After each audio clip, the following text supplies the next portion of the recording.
You may want to see this in Excel, so I can go over to my results and say Excel report, specify the different elements I'm interested in, which scenarios I want to look at, and then I can click on generate, and it's going to create for me an Excel report containing all my information. Now, there's also a table view which in the software, so if you want to work and edit the data in an Excel-like table, you can do it that way too. That's kind of handy when you want to copy and paste data and share data back and forth between different pipes or different subbasins and things like that. Okay, so anyways, we've got this in Excel.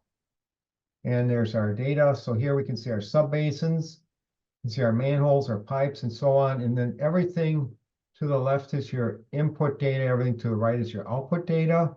And this is already set up as a freeze pane for you. And then we can look at our manholes. And here it's identifying that, you know, these manholes are potentially overflowing. This one is actually overflowing because you got a negative value here.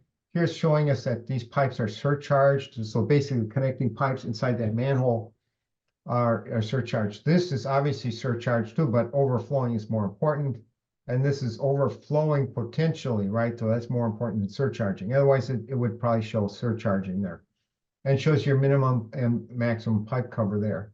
And so we look at our pipes, you can see the same kind of thing here. So it's identifying here, these at percent full. So you can see these are completely full. And then our design capacity, right? So this is running 28% over capacity. And this one's really crazy here, running almost 300%. And again, your minimum and maximum pipe cover.